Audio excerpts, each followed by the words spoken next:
The gavel strikes 3 times, echoing through the packed Charleston courthouse. Jessica Moore, a 32-year-old black woman in her best Sunday dress, rises from the witness stand, her hands trembling slightly as she faces the jury. 3 wealthy white men in expensive suits sit at the defendant's table, their faces pale as death. The judge's voice cuts through the silence. The jury finds the defendants guilty on all counts. But what happened next shocked everyone in that courtroom, including Jessica herself. Let me take you back to where this incredible story began, just 8 months earlier. Jessica clutches her worn purse tighter as she walks up the circular driveway of the Reynolds mansion in Charleston's historic district. The Georgian-style house looms before her like something from a movie, with its towering white columns and manicured gardens. That probably cost more than she makes in a year. She's here for her first day as a housekeeper, a job she desperately needs to help support her younger sister Clara through nursing school. "You must be Jessica," says Margaret Reynolds, a perfectly coiffed woman in her 50s who greets her at the massive front door. "Welcome to our home. I do hope you'll find everything to your liking." The interior takes Jessica's breath away. Crystal chandeliers hang from coffered ceilings, and oil paintings in gilded frames line the hallways. Persian rugs cover gleaming hardwood floors that probably cost more than most people's cars. This is old Charleston money, the kind that's been passed down through generations. "The cleaning supplies are in the pantry," Mrs. Reynolds explains, her voice carrying that particular Southern accent that comes with private schools and country clubs. "We entertain frequently, so attention to detail is paramount." As Jessica begins her work, she can't help but notice how quiet the house feels despite its grandeur. Little did she know that this silence would soon be shattered by secrets that would change her life forever. On her 3rd day, Jessica is dusting the mahogany bookshelves in the study when she hears raised voices from behind the closed door of Mr. Reynolds' office.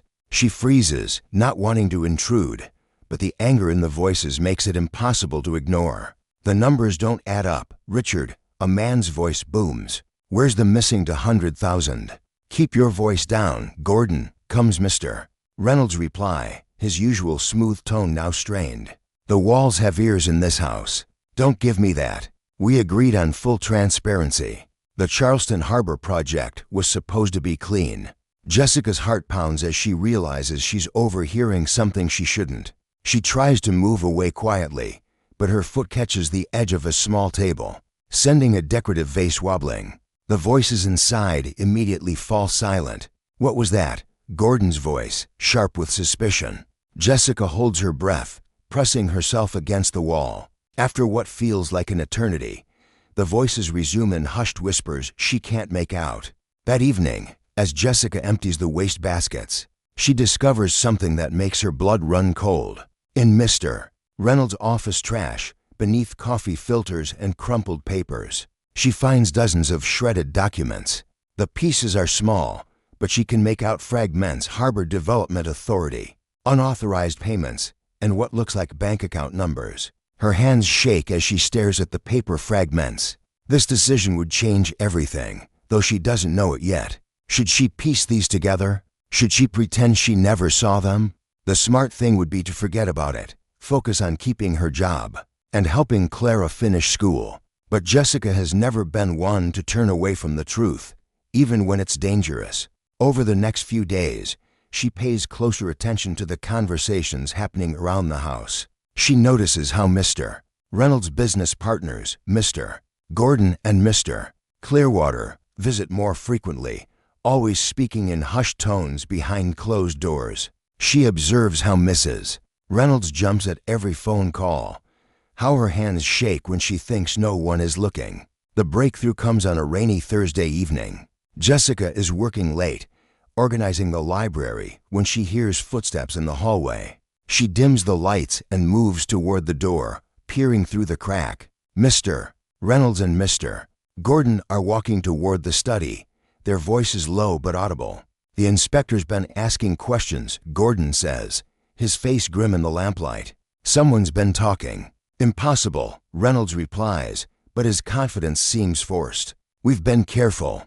The payments were routed through 3 different accounts. They disappear into the study. but Jessica can hear enough through the slightly ajar door to understand that they're discussing bribes, harbor development permits, city council votes that were bought and paid for, a web of corruption that reaches deep into Charleston's government. But the real shock was still coming. As she strains to hear more, Jessica notices a shadow moving in the hallway behind her. Someone else is in the house, someone who shouldn't be there. Her heart hammers against her ribs as she realizes she's not the only one. Listening to this conversation, the shadow moves closer, and Jessica can make out the silhouette of a man she doesn't recognize, holding what looks like a recording device. The floorboard beneath her creaks, and both the shadow figure and Jessica freeze. Inside the study, the voices stop abruptly. Footsteps approach the door, and Jessica knows that in seconds, everything will explode into chaos. Her mind races with a single terrifying thought. What has she stumbled into? And will she live to tell anyone about it? The events Jessica witnessed through that cracked door would haunt her for weeks, but they also ignited something deeper within her, a burning need to understand what the Reynolds family was really hiding. The next morning, as she polished the mahogany dining table, her mind raced with questions about the heated exchange she'd overheard and those mysteriously shredded documents. Mrs. Reynolds appeared in the doorway, clutching her coffee cup with trembling hands. The woman who usually carried herself with the poise of Charleston high society now looked fragile, almost breakable. Dark circles shadowed her eyes, and Jessica noticed how her fingers constantly fidgeted with her pearl necklace. "Jessica, dear Mrs. Reynolds began, her voice unusually strained. "I hope you understand that what happens in this house, well, it stays in this house. Family matters, you know." The words hung in the air like a warning disguised as small talk. Jessica nodded politely, but something in Mrs. Reynolds' desperate tone sent chills down her spine. This wasn't just about privacy, this was about fear. Later that evening, Jessica sat across from her sister Clara in their modest apartment, a stark contrast to the Reynolds mansion. The cramped kitchen table was covered with bills, and Clara's laptop displayed her student loan account with numbers that made Jessica's stomach turn. "I got another notice today," Clara said, rubbing her temples. "If I don't come up with $3,000 by next month, I might have to drop out of nursing school. Everything we've worked for, Jess, it could all disappear." Jessica wanted to comfort her sister, but the weight of her discovery at the mansion made it impossible to focus on anything else. "Maybe there's another way," she whispered, though she wasn't sure what that way might be. The next day brought an opportunity Jessica hadn't expected. While Mr. Reynolds attended a business meeting downtown, she found herself alone in his study. The mahogany desk that usually seemed so imposing now appeared vulnerable, almost inviting. Her cleaning supplies forgotten, Jessica approached the drawers with careful determination. Hidden beneath a stack of legitimate business correspondence, she discovered a leather-bound ledger that made her blood run cold. Page after page detailed payments to offshore accounts, coded transactions, and names she recognized from Charleston's political elite. The amounts were staggering, hundreds of thousands of dollars moving through shell companies, with cryptic names like Coastal Holdings and Palmetto Investments. But it was the margin notes that truly terrified her. Phrases like insurance policy and silence guaranteed appeared next to certain entries, and she recognized several local business owners' names alongside these ominous notations. As Jessica photographed the pages with trembling hands, she noticed something that made her freeze. Her phone screen, which had been perfectly intact that morning, now displayed a spider web of cracks across its surface. She stared at the damage, trying to remember when it could have happened, but her memory came up blank. The realization hit her like a physical blow. Someone had been watching her. Someone had gotten close enough to damage her phone without her knowledge. The message was clear. They knew what she was doing. Standing alone in that shadowy study, surrounded by evidence of corruption that reached into Charleston's most powerful circles, Jessica understood that her life had irrevocably changed. The question was no longer whether she should act on what she'd discovered. Someone already knew she was investigating, which meant the choice had been made for her. The cracked screen stared back at her like a warning, but instead of retreat, Jessica felt something unexpected rising within her chest. If they thought they could intimidate her into silence, They had gravely underestimated the woman who had grown up fighting for every opportunity life offered. The sound of car doors slamming in the driveway told her Mr. Reynolds had returned early, and as his heavy footsteps approached the study, Jessica realized the time for passive observation had ended. Now she would have to face him directly. The cracked phone screen still haunted Jessica's thoughts as she made her way through the Reynolds mansion's marble hallway. Her decision crystallized with each step toward the mahogany doors of Mr. Reynolds' study. Tonight, she would confront him about what she'd discovered. The study's heavy doors stood slightly ajar, warm light spilling into the darkened corridor. Jessica pressed her ear close, listening for movement inside. Only the soft rustle of papers reached her ears. She pushed the door open wider. "Mr. Reynolds," she called softly, stepping into the dimly lit room. He looked up from behind his massive oak desk, his usually pristine appearance disheveled. Dark circles shadowed his eyes, and his expensive shirt was wrinkled. "Jessica, what are you doing here so late? I need to ask you about something, sir." Her voice trembled slightly, but she pressed forward. "The ledger I found. The payments to those shell companies." Mr. Reynolds' face hardened instantly. "I don't know what you're talking about. The offshore accounts, the falsified records." Jessica's confidence grew with each word. "I've seen everything, Mr. Reynolds. The money laundering, the tax evasion." "That's enough," he snapped, rising from his chair. But before either could speak again, a voice emerged from the shadows near the window. Well, it seems our little problem has grown bigger than we anticipated." Jessica spun around to see Mr. Gordon, one of Reynolds' business partners, stepping into the light. His presence filled her with immediate dread. She hadn't expected anyone else to be here. "Jessica was just leaving," Reynolds said quickly, his voice strained. "Oh, I don't think so." Gordon's smile was cold, calculating. "She knows too much now, doesn't she? All those late nights cleaning, all those opportunities to see things she shouldn't have seen." Jessica's heart pounded as she realized how trapped she was. The two men positioned themselves between her and the door, their intentions becoming clearer by the second. But just as Gordon took a step toward her, the unmistakable sound of car doors slamming echoed from outside. Blue and red lights began flashing through the study's tall windows, casting eerie shadows across the room. "What the hell?" Reynolds rushed to the window. "Police. This is a search warrant," the authoritative voice boomed from the front entrance, followed by the sound of heavy footsteps on marble floors. Gordon's face went pale. How did they? Jessica's mind raced. Someone else knew. Someone else had been watching, gathering evidence. But who? And why now? The sound of officers spreading throughout the house grew louder. Reynolds frantically began shoving papers into his desk drawer, while Gordon paced like a caged animal. "This changes everything," Gordon muttered, his eyes fixed on Jessica with an intensity that made her skin crawl. As the police presence intensified throughout the mansion, Jessica felt the weight of her decision pressing down on her. She could still walk away, pretend she knew nothing, keep her job and her safety.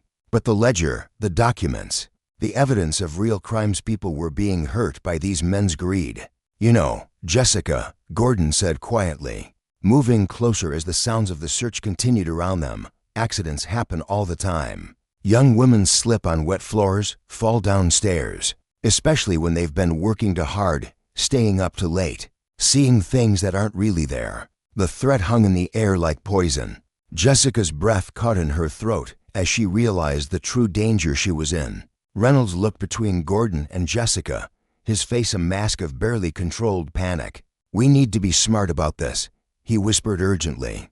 But Gordon's eyes never left Jessica's face. "Oh, we're going to be very smart, aren't we, Jessica?" The police were getting closer. She could hear them in the hallway now. But would they reach her in time? And what would Gordon do to ensure her silence before they did? The fluorescent lights in Attorney John Mark's office cast harsh shadows across the mahogany conference table as Jessica shifts uncomfortably in the leather chair. Her hands tremble slightly as she reviews the stack of photocopied documents spread before her, evidence that could destroy three powerful men, but might also destroy her life in the process.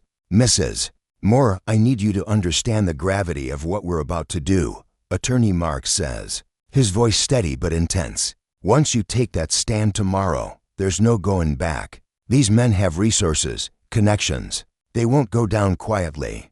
Jessica nods, her throat dry. "I understand, Mr. Marks, but what they did, it's not right. All those families who lost their retirement savings because of their fake investment schemes." The door to the conference room suddenly opens, and Jessica's heart nearly stops. Mr.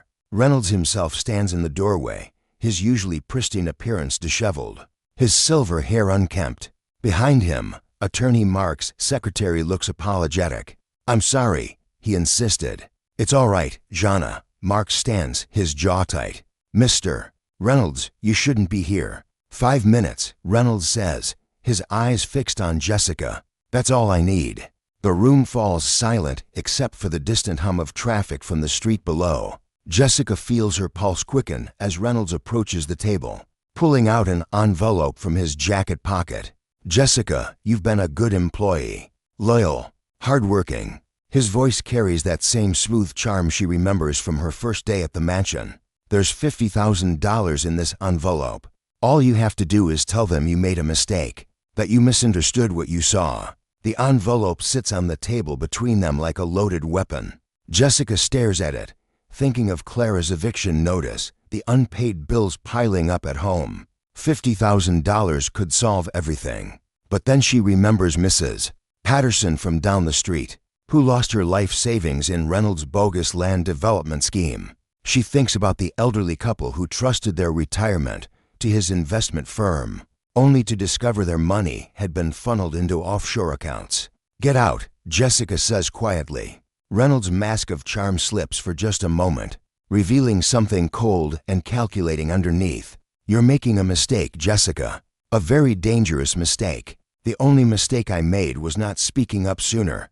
Jessica stands, her voice growing stronger. "You can keep your blood money, Mr. Reynolds." After Reynolds leaves, Attorney Marks closes the door and turns to Jessica with newfound respect. "That took courage, but he's right about one thing. This is dangerous. Are you sure you're ready?" Before Jessica can answer, her phone buzzes. It's a text from Clara. "Landlord gave me until Friday. Don't know what I'm going to do." Jessica's heart breaks, but her resolve only strengthens. "Mr. Marks, tell me you have enough evidence to put them away." A smile crosses the attorney's face as he opens a thick file folder. "Jessica, remember when you mentioned your phone screen was cracked, but you couldn't remember how? We had it analyzed. The crack pattern shows it was deliberately damaged, likely when Gordon grabbed your arm that night in the study. But here's the interesting part." He pulls out a technical report. "Your phone was recording a voice memo when it cracked. The impact actually saved the file before it could be deleted. We have 43 minutes of audio from that confrontation, including Reynolds discussing the Ponzi scheme details and Gordon threatening you." Jessica's eyes widen. She'd completely forgotten about the voice recording app she'd accidentally triggered while fumbling with her phone that night.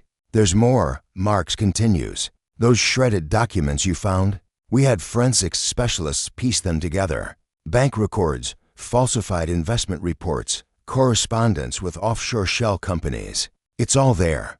Between your eyewitness testimony and this evidence, we don't just have a case. We have them dead to rights." The weight of everything suddenly hits Jessica. All those sleepless nights, all the fear, all the uncertainty, it's been leading to this moment. "What happens to my family if this goes wrong?"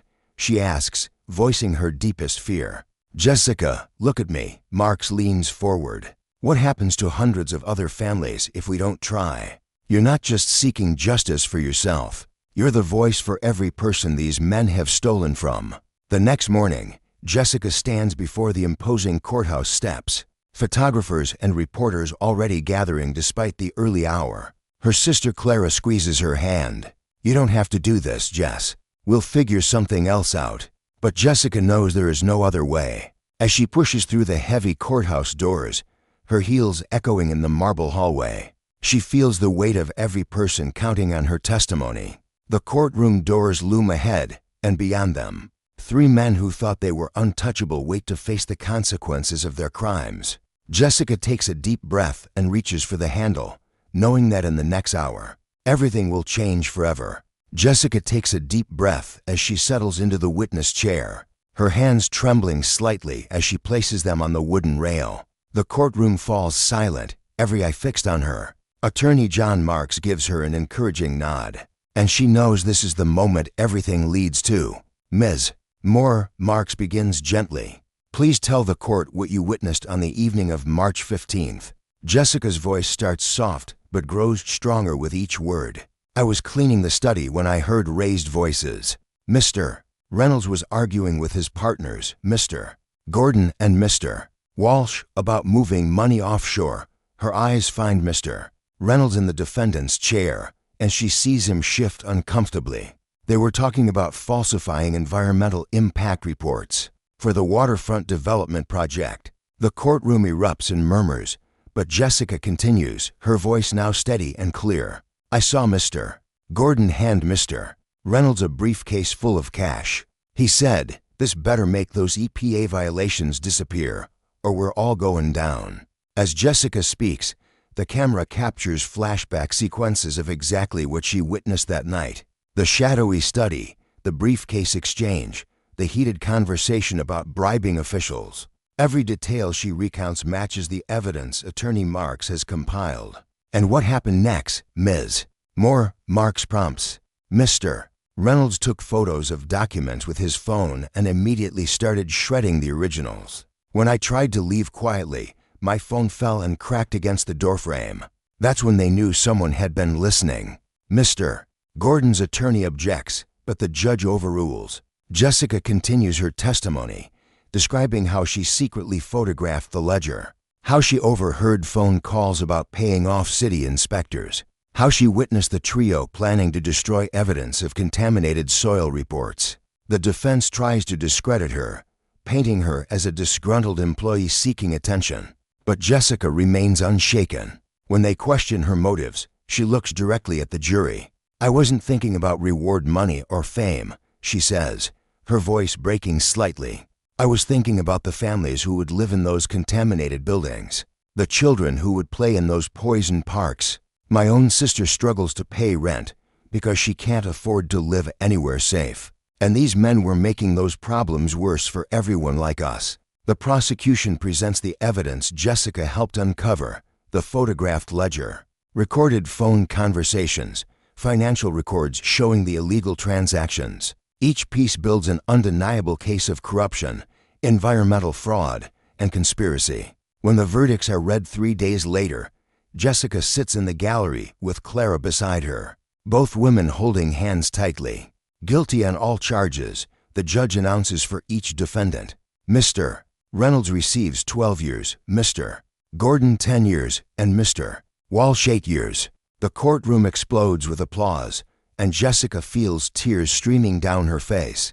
Later that evening, in Clara's tiny apartment, the sisters sit on the worn couch sharing takeout Chinese food and watching the news coverage of the trial. Jessica appears on screen, walking confidently out of the courthouse, and the reporter calls her a courageous woman whose testimony brought down a corrupt conspiracy that would have endangered thousands of Charleston residents. I still can't believe you did it, Clara says, squeezing Jessica's hand. You risked everything. Jessica smiles, feeling lighter than she has in months. I realized I wasn't risking everything.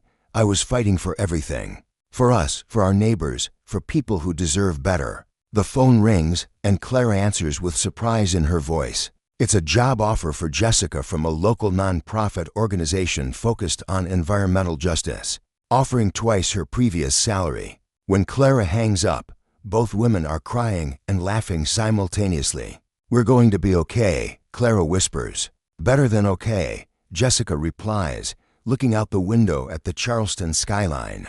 We're going to be part of making things right. 3 months later, Jessica stands before a packed community center, receiving a humanitarian award from the mayor. In her speech, she says, "Every person in this room has the power to speak truth when they see injustice. Sometimes the most important testimony comes from those society least expects to be heard." The crowd rises in thunderous applause, and Jessica knows that her voice, once silenced by fear and circumstance, has become part of a chorus demanding justice and accountability. Her testimony didn't just send 3 corrupt men to prison. It proved that courage can come from anywhere, and truth will always find a way to shine through the darkness.